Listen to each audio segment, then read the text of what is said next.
A major decision on desal. It's being tabled for later on this year. The motions from the City Council following a 15-hour meeting as they look to ease the coastal bed water crisis. Plus, a trial date is now set for the potential removal of Mayor Paulette Guajardo. The response from the mayor as additional pretrial hearings are set. And as we head on into the summer, it's not too late to start learning about water safety. What parents need to know about the crucial safety skill.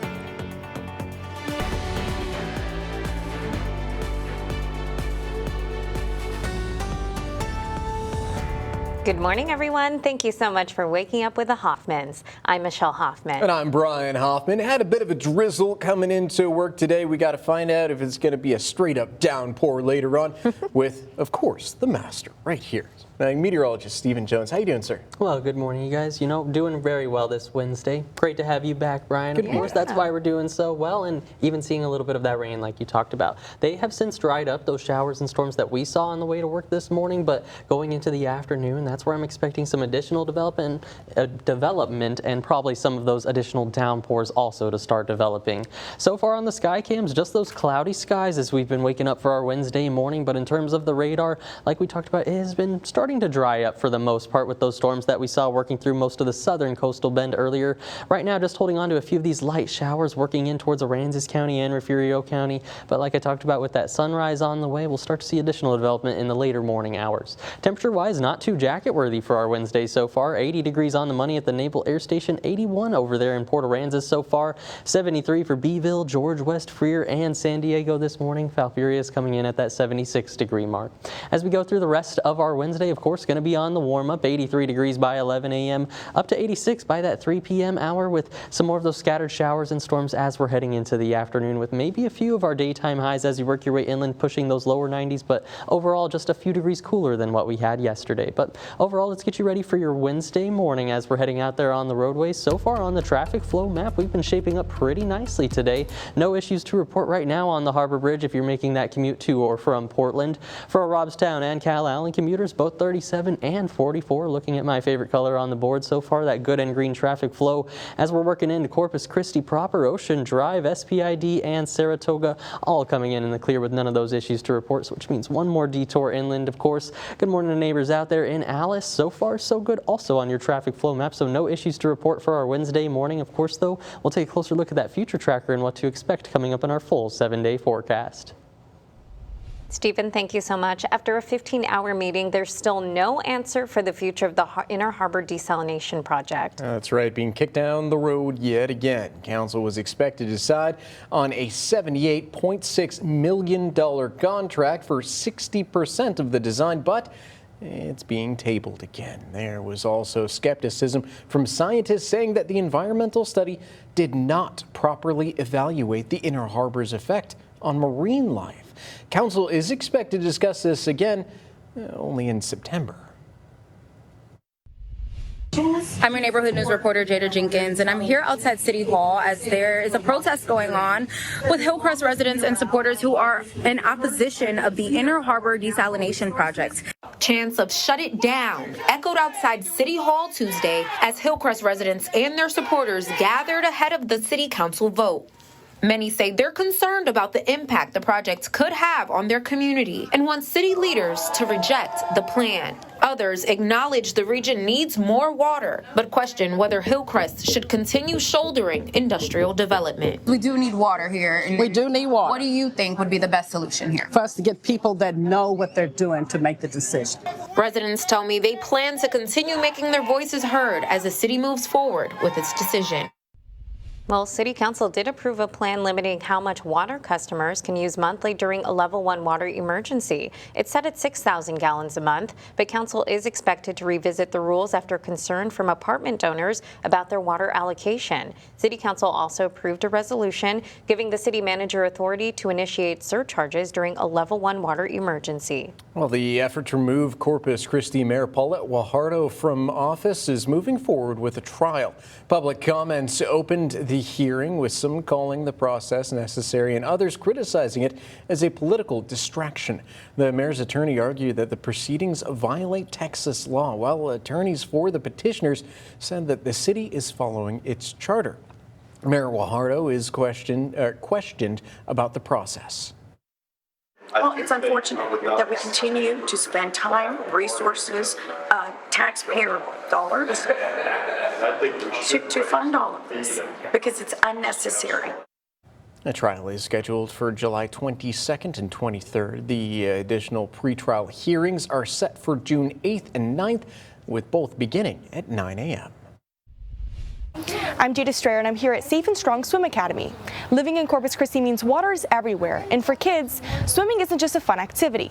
It's a crucial safety skill. Water safety education is critical, according to Yvette Segovia, founder of Safe and Strong Swim Academy. Drowning is still the leading cause of death, accidental death in young children, and so it is very important for families out there to start their kids early. That's why families like the McGowans brought baby Mercer here. After just 4 weeks, he's already making progress. Just today, he was getting submerged and reaching for the wall and pulling himself up, so that was a big milestone to hit. Segovia recently partnered with Hope Floats Foundation to start the Float It Forward Scholarship Fund to help local families access these life-saving lessons. Corpus Christi ISD is looking to fill some positions this morning. They'll host a hiring event at the Mary Carroll High School Arena. They're looking for positions for teachers, nurses, bus drivers, and custodians. All you have to do is fill out an application on the district's website. The hiring event starts at 9. All right, folks, 6:06 is your time on this Wednesday morning. Thanks for tuning in. College athletics are a multi-billion-dollar industry. Coming up, how Congress is trying to regulate college sports and why some college officials welcome the suggested changes.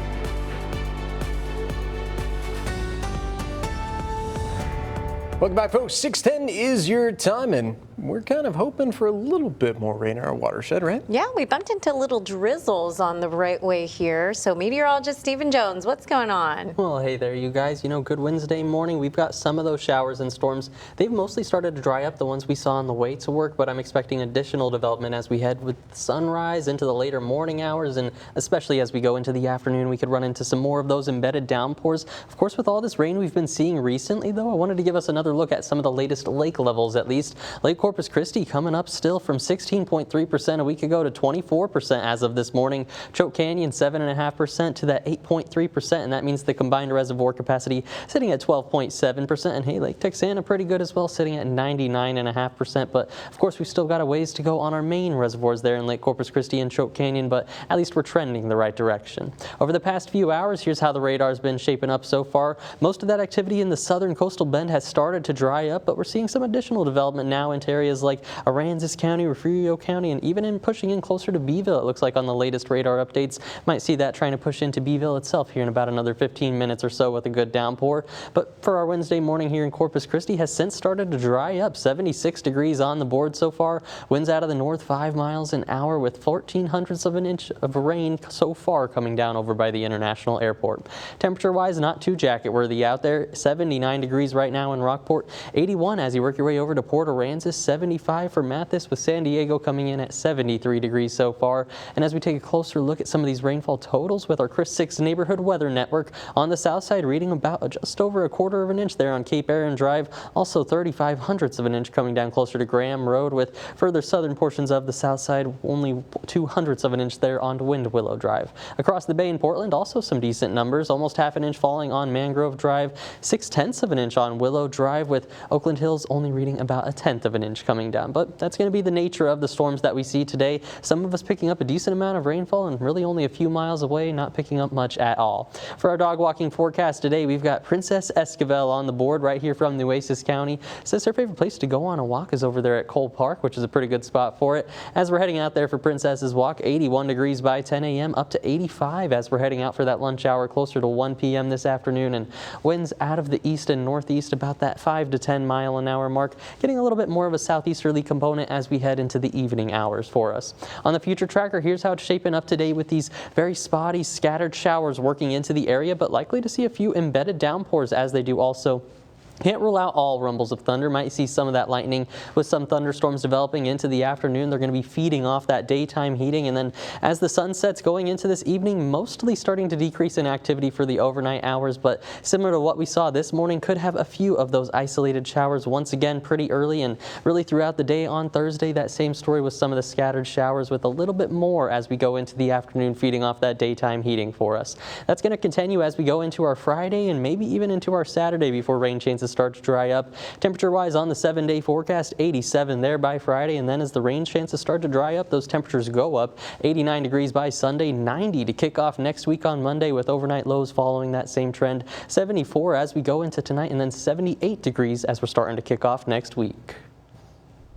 Stephen, thank you so much. With the new age of name, image, and likeness deals, college sports have seen a lot of change over the last 5 years. Yeah, that's right. Says Scripps News Group's Stephanie Liebergen explains Congress is considering stepping into the world of college sports with new regulations. College sports are a multi-billion-dollar industry. And since 2021, student athletes have been able to get in on some of that money with name, image, and likeness deals. But college athletic officials say they want Congress to step in and help solve some of the problems those NIL deals created. We had our alumni collect money and give it to the players.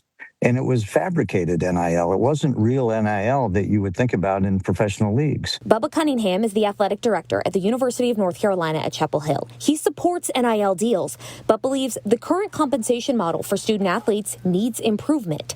The new bipartisan bill, sponsored by Senators Ted Cruz and Maria Cantwell, would set federal standards and minimum contract requirements for NIL deals.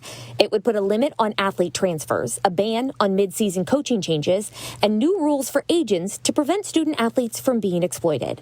What is the right and fair compensation model in today's environment? The courts have told us that what we've done in the past isn't going to work going forward. So we have to adjust and make changes to fit today's legal environment. Cunningham is happy to see some bipartisan agreement on this issue in Congress, but he wants to make sure athletes are students first, not employees. What we're trying to do is balance Title IX and the educational experience with an incredible commercial endeavor embedded within higher education. The bill addresses a range of other issues tied to college sports, including media broadcast rules, ensuring athletes have medical coverage, and protecting women's and Olympic sports. Stephanie Liebergen, Scripps News Group, Washington. The NBA Finals starts tonight. The San Antonio Spurs will go up against the Knicks. This is a replica matchup from 1999. Tonight's matchup starts at 7:30 at the Frost Bank Arena in San Antonio.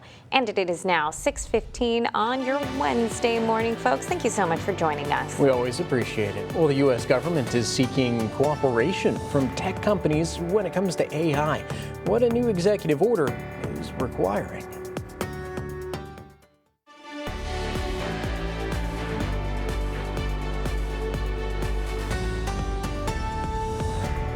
President Donald Trump announced an acting intelligence director.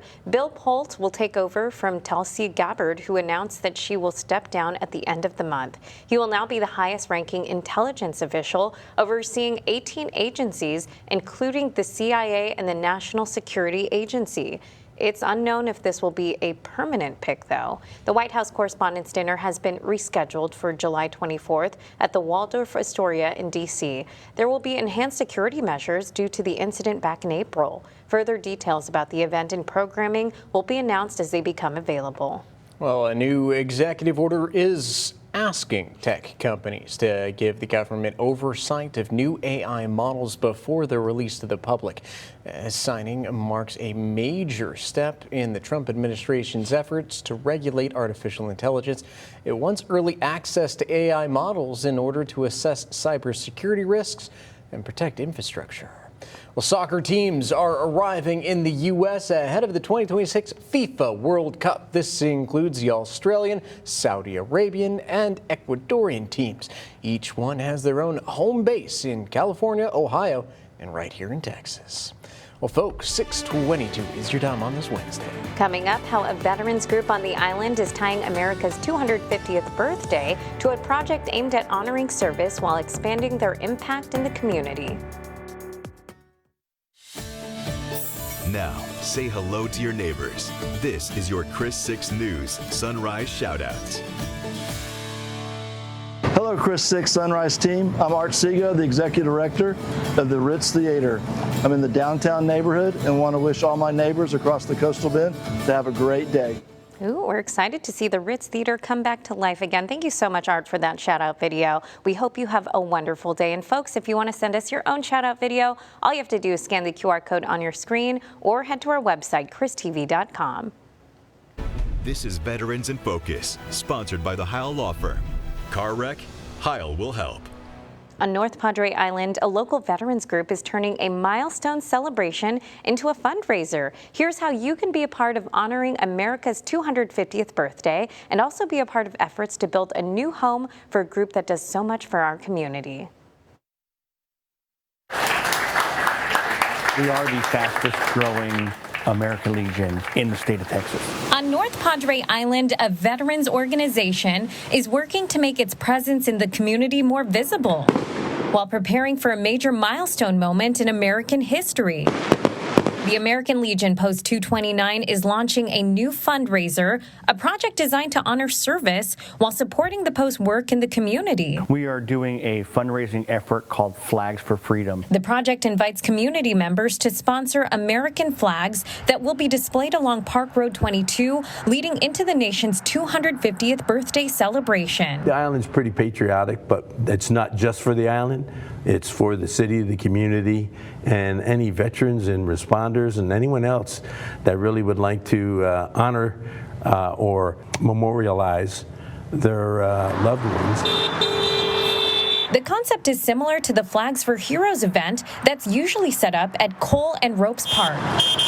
But leaders say the idea goes beyond a visual display. It started with a need to strengthen the Post's ability to serve. The funds that we receive are going to go twofold. Number one is going to go back into the community.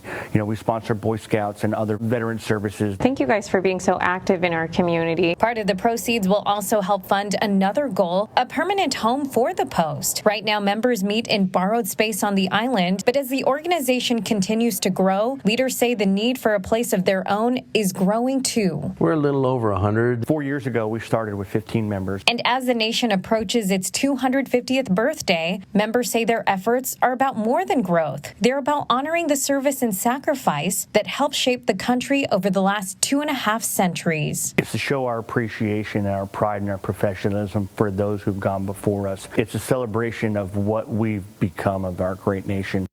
And the deadline to sponsor a flag is July 1st. Folks, I have more information on this for you on our website, and all you have to do is scan the QR code on your screen. It will take you to our Veterans in Focus section on our website. So it took a while, but we finally have an answer. If a level 1 water emergency is declared, how much water will residents be allowed to use each month before a surcharge? The number still ahead. A trial date is now set for the potential removal of Mayor Paulette Guajardo. Why city leaders say they have no choice but to move forward.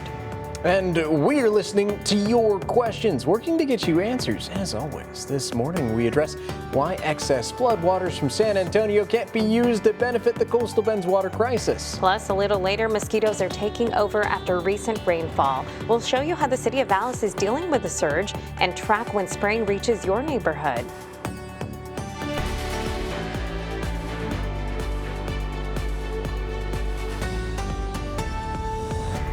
Hey, good Wednesday morning. If you're just joining us, thanks for waking up with the Hoffmans. I'm Brian Hoffman. And I'm Michelle Hoffman. Folks, we ran into some drizzlies on the way to work, so let's check in with meteorologist Stephen Jones. What is going on today? How you doing, sir? Good Wednesday morning, you guys. You know, doing great that we have Brian back on the Sunrise crew, of course. Thank you, sir. We're seeing some of that rain like y'all talked about. It's dried up, those showers and storms that we saw on the way to work this morning at least, but we are expecting additional development as we head into the later morning hours and the afternoon. We're already starting to see just a little bit of it off to the north, mainly right now focusing on Aransas County into Refugio County and B County up there, coming up on Beeville itself, but temperature-wise not looking too jacket-worthy as we're starting off the day. Port Aransas sitting as the warm spot, 81 degrees so far, 76 here in town as well as Robstown and Kingsville this morning. San Diego coming in at that 73-degree mark, and that's going to be the same for George West and Beeville to the north.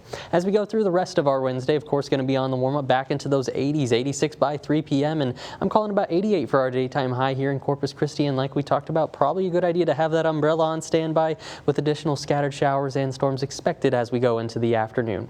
In terms of those daytime highs, about 88 here in Corpus Christi, but likely to see those mid to upper 80s across the entire coastal bend, maybe even a couple of lower 90s as you work your way inland, but a few degrees cooler than yesterday. I don't think there's going to be any complaints there. As we get you ready for your Wednesday morning, though, for that commute to work, so far not too bad. As we've been looking at the traffic flow map, we haven't at least been watching any of those major slowdowns as we've been heading out there so far, but in terms of the rain chances, they are still going to provide just a little bit in terms of the wet roadways, so it might be a good idea to keep that a little bit of extra caution on the roadways. In terms of the traffic flow map, like we talked about, haven't been watching any of those major slowdowns out there on the Harbor Bridge. For our Robstown and Cal Allen commuters, also looking pretty good so far this morning. No issues on 37, just minor slowdowns there on Leopard Street, but 44 coming in the good and green colors so far. For our major thoroughfares here in Corpus Christi, also no slowdowns to report, so for the most part looking at that good and green Wednesday morning, but of course we'll take a closer look at that future tracker coming up in our full 7-day forecast.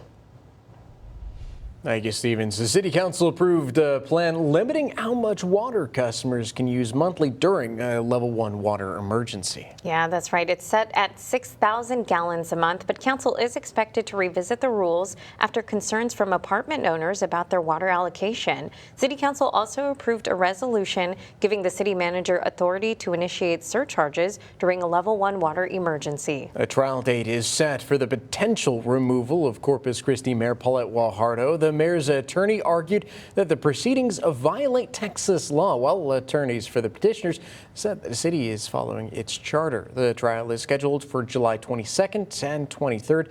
2 additional pretrial hearings are set for June 8th and 9th, with both beginning at 9 a.m.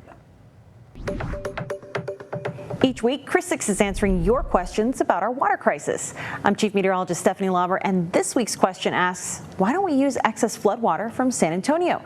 These days, we know that every drop counts, and in order to understand why we don't use floodwaters, let's take a look at how that water moves through San Antonio. The Alamo City gets most of its drinking water from underground aquifers, primarily the Edwards Aquifer. The famous Riverwalk is actually connected to the San Antonio River, but unlike the Nueces River, the San Antonio River isn't a good choice for municipal water. The river starts near the University of the Incarnate Word in Midtown and flows about 240 miles toward the Gulf Coast. The San Antonio River meets the Guadalupe River near Refugio County, which empties into San Antonio Bay. The San Antonio River is a relatively small waterway, and its levels can fluctuate drastically. This makes it better suited for things like flood control, irrigation, and recreation. San Antonio lies within a flood-prone part of Texas known as Flash Flood Alley. The secret to the city's resilience hides underneath downtown. During intense rainfall, the San Antonio River swells with dirty, debris-filled waters. This specially built tunnel diverts the raging river 150 feet underground, safely bypassing downtown and the Riverwalk entirely before emptying downstream. Capturing a flash flood sounds like a great idea, but in reality, it's just too fast, too dirty, and too expensive. To actually trap and treat that flood water, we would need to build a pipeline, like the Mary Rhodes pipeline, and that water would undergo costly treatment, not to mention years of legal battles over water rights. Plus, taking that water from a river that already struggles with inconsistent stream flows isn't just a gamble, it could hurt the many animal species that rely on it, including sea turtles. Have a question about our water crisis? Chris 6 is listening to you. Just look for the story at christv.com and keep those questions coming. In the studio, I'm Stephanie Lauber, Chris 6 News. Stephanie, thank you so much. There could be some changes coming soon to the Flower Bluff area. These changes would be over by Flower Bluff Drive. The 2.5-mile stretch runs from Don Patricio to Yorktown. The project could add a walking path along the entire corridor. JT Cragg tells Neighborhood News reporter Jacob Daniels it could help keep kids safe. You have a boy, 4 years old, so for him being in school pretty soon, that would be a good thing to make sure he's taken care of as he gets older, to walk to and from school and stuff. The busiest stretch from Don Patricio to Grand Canal will also expand to 5 lanes. Back in 2022, voters approved a $125 million bond package for this project. Well, folks, 6:36 is your time. If you're just heading out the door, have a great day. So summer is upon us, folks, and it's bringing some concerns from dermatologists. What you need to know before heading to the tanning salon. Well, City Council just ended a few hours ago, but did anything actually get decided when it comes to potential Inner Harbor desal plant? Well, we'll take you there. But first, all the rain and moisture in the air is not only good for our water table, but also good for mosquitoes. What the city is doing to curb the nuisance. Plus, from home renovations to getting it ready to sell, there are ways you can reduce the bill while getting some amazing results. We'll show you just ahead. Now, 20 minutes of nonstop news, sponsored by Ewald Kubota. the city will hold their third community water information session this evening. That's right. It's going to take place over in District 5 over at the Del Mar College Oso Creek campus. It's going to be at the Tress Grace room on the second floor. City manager and Corpus Christi water staff will be available to answer any residents' questions and provide updates on the city's water supply efforts. Session starts at 6. The city of Corpus Christi is helping you prepare for hurricane season with free sandbags. The Public Works Department is hosting 2 giveaway events at the Cabinus Athletic Complex. The first is Saturday, June 13th from 8 a.m. to noon. You can get up to 8 pre-filled bags per vehicle. You must stay in your car while workers load them into your trunk or truck bed. Well, after a city council meeting that lasted about over 15 hours, we still don't have an answer on the future of the Inner Harbor Desalination Project. So, what's next? 5 hours of public comment. This clown show of this Inner Harbor desal is ridiculous. A day that lasted until 2:30 in the morning. Move forward with the only fully permitted long-term solution of Inner Harbor desalination. Culminating in not a yes, not a no, not even a decision. I would make a motion to table this until September 1st. What was intended to either award or deny a $78.6 million contract to get Inner Harbor desal to 60% of design ended up being tabled in a 7-2 vote. We don't have secured contracts with large volume water users. This is going to be $1 billion on top of the $1 billion we're already spending for all those projects. The groundwater project, the brackish water desal project, and the wastewater reuse project. Mayor Paulette Guajardo was one of the no votes. She pleaded with council to reconsider tabling the vote, but didn't have the numbers. This magnitude of a project takes that long.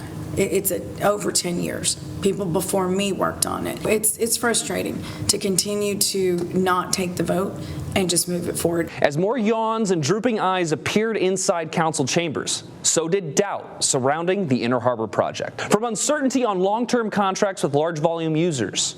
You want us to approve this project with no contracts? To skepticism surrounding the Farfield model after a group of scientists, some from the Hart Research Institute, said the environmental study did not properly evaluate Inner Harbor's effects on marine life. If there's this conversation to go forward, but also have a conversation about finishing these studies. In the end, council couldn't even make a decision on whether or not to act on a disruption of decorum, much less a project that could shape the future of Corpus Christi. You want to do it again? Here.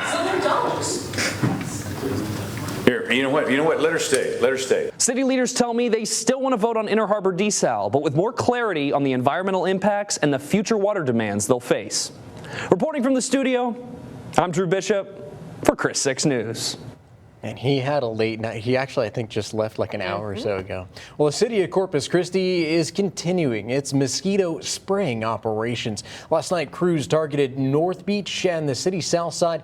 Later on today, they're going to cover the Botanical Gardens and the island. Thursday's focus is going to be on the Bayfront and Flower Bluff near NAS Corpus Christi. On Friday, spraying moves to the west side and Los Encintos. Crews will also spray Flower Bluff south of SPID on Friday. The Kingsville Health Department Animal Control and Care Center is offering some mosquito prevention tips this morning. Dump standing water around your home, keep gutters and pet bowls clean, wear insect repellent when outdoors, use screens on windows and doors, and avoid being outside when mosquitoes are active. This happens during dawn and dusk. I'm Melissa Trevino in Alice. Just last week, I showed you my backyard filled with water. While I welcomed the recent rain, it also created the perfect breeding ground for mosquitoes. The city of Alice is now spraying in different areas to help keep populations down and reduce health concerns for residents. 2 spray trucks were sent out across different parts of the city, says Alice Parks Director Miguel Chapa. He tells me crews are spraying in the early morning hours. City officials say mosquitoes thrive in standing water, which means even small areas around the home can quickly turn into breeding grounds. We want the people, the community to help with, if they have standing water, please throw it. It'll gather in tires, it'll gather in pots, it'll gather just anywhere. With all the rain that we've had, it'll gather in a lot of places. Chapa also recommends keeping grass cut short, and if people notice a problem area in their neighborhood, he says they can contact City Hall.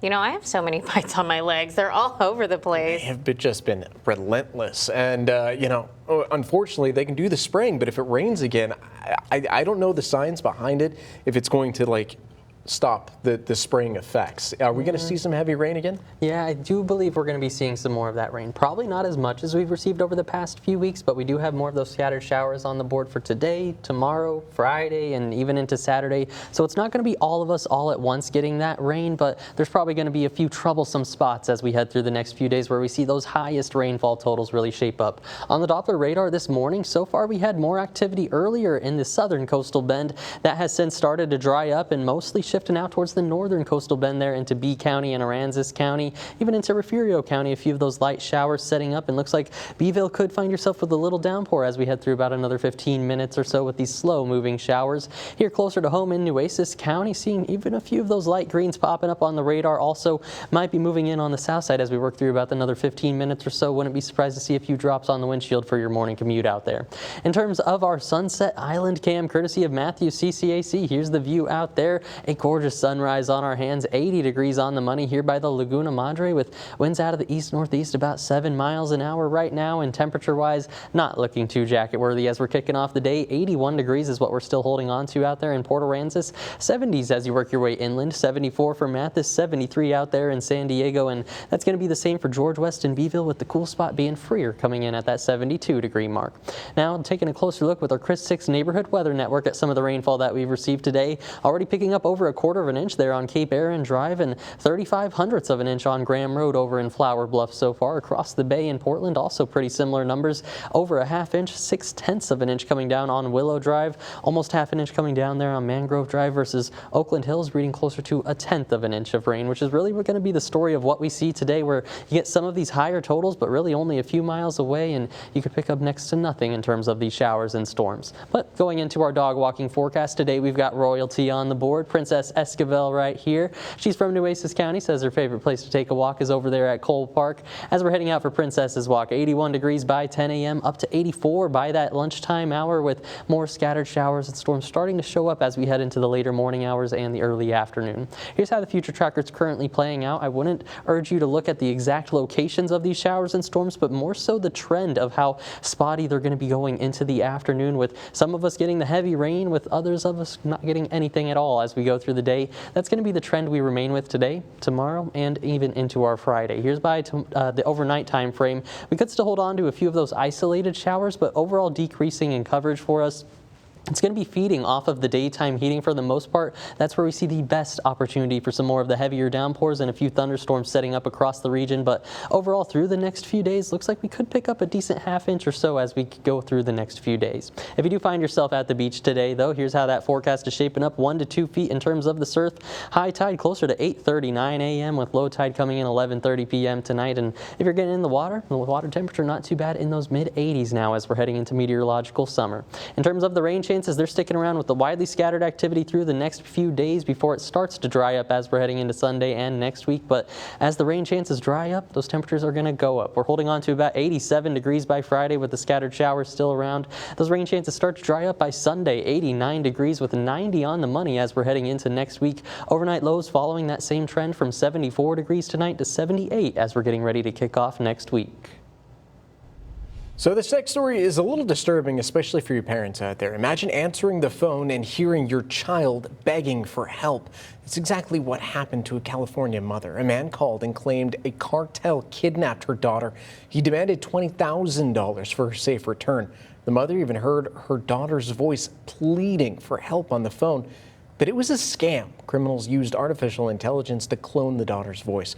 The mother wired $5,000 before realizing it was a fake.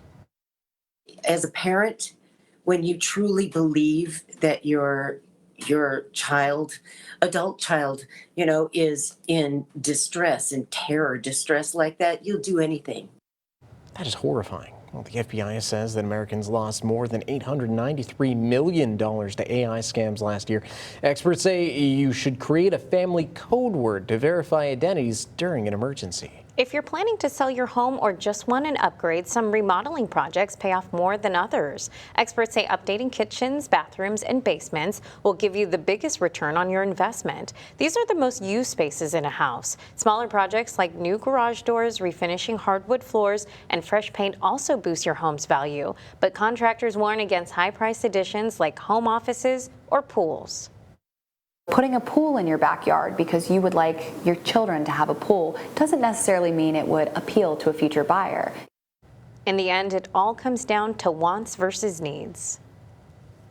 Well, from Meghan Trainor to Post Malone, Zayn and the Pussycat Dolls, several big-name musicians are canceling their upcoming tours.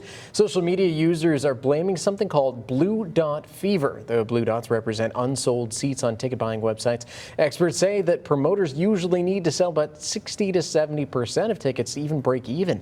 If they don't hit that mark, they have to cancel the show to avoid losing money. If they see a sea of blue tickets, then they do a cost-benefit analysis and decide, hey, we're not going to break even, we're going to lose money on this venture. Then they have to cancel. So is live music suffering from a blue dot fever or something else? Sam Howard-Spink, director of the music business program over at NYU, says what started as an online meme turned into a flashpoint for concerns about cost of living and where entertainment spending fits in. With recent cases of artists pulling the plug, a sign not of fever, but how tours can be a tricky business. Dermatologists are issuing a warning when it comes to tanning. They add tanning exposes skin to dangerous UV radiation, which increases a person's risk of developing several cancers, cataracts, and can cause premature skin aging. And indoor tanning beds can even be more dangerous with higher UV radiation. Last month, the FDA withdrew a rule which would allow anyone under 18 from using tanning beds. If you start tanning under the age of 18, you have a dramatic increase in the risk of skin cancer, and you're also at 4 times the risk of becoming a lifelong or long-term tanner. Doctors recommend self-tanning or an artificial tanner as a safe alternative to get the summer glow. So a 10-year-old girl who lost her mother and brother in a deadly apartment explosion just got a birthday surprise she'll never forget. Vanessa Perez wanted to meet the Dallas firefighters who tried to save her family. Her aunt reached out to Dallas Fire Rescue to make it happen. A crew from Station 15 showed up outside her home with a fire truck. They gave Vanessa a hands-on lesson for her 10th birthday. Able to kind of come out here and share a very happy and joyful moment with her is a nice, relaxing break for us on our end. She misses her mom and her brother, she did say when she woke up, but we're here to support her. She's very happy that she has, and the fire, like I said, that was the biggest gift that the fire department can do for her. And a DFR crew from Dallas Station 15 made this call a priority. I'm Jada Strayer, and I'm here at Safe and Strong Swim Academy. Living in Corpus Christi means water is everywhere, and for kids, swimming isn't just a fun activity. It's a crucial safety skill. Water safety education is critical, according to Yvette Segovia, founder of Safe and Strong Swim Academy. Drowning is still the leading cause of death, accidental death in young children, and so it is very important for families out there to start their kids early. That's why families like the McGowans brought baby Mercer here. After just 4 weeks, he's already making progress. Just today, he was getting submerged and reaching for the wall and pulling himself up, so that was a big milestone to hit. Segovia recently partnered with Hope Floats Foundation to start the Float It Forward Scholarship Fund to help local families access these life-saving lessons. Now, 6 things to know before you go. Corpus Christi City Council tabled a decision for a $78.6 million contract for the Inner Harbor Desalination Project. The topic is set to be discussed again in September. City Council approved a plan limiting how much water customers can use monthly in a level 1 water emergency. It's 6,000 gallons a month. The approval allows the city manager authority to initiate surcharges during that level 1 water emergency. Efforts to potentially remove Mayor Paulette Guajardo is moving to trial. 2 additional pretrial hearings are set for June 8th and 9th. The trial is scheduled for July 22nd and 23rd. Corpus Christi ISD is hosting a hiring event at 9 this morning. Going to take place over the Mary Carroll High School arena.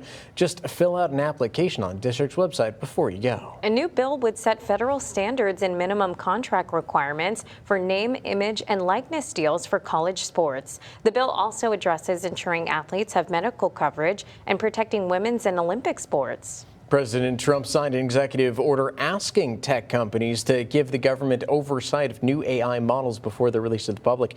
It wants to assess cybersecurity risk and protect infrastructure. Well, it is time to check in one last time on that forecast, right? Yeah, what can we expect for the day? Meteorologist Stephen Jones. Well, absolutely, you guys. We're going to see more of those scattered showers and storms today. Still partly cloudy skies, so we're going to kind of be everywhere. I think it's a good one to keep that umbrella on standby as we're heading through today, because the showers are going to be here, then they're not as we're going through the day. In terms of those roadways, not shaping up too badly so far. Here's a look from our SPID sky cam. Not raining right now here over by SPID, at least 76 degrees here in Corpus Christi. And in terms of the current traffic flow, not tracking any of those major slowdowns, at least if you're hitting the Harbor Bridge to and from Portland.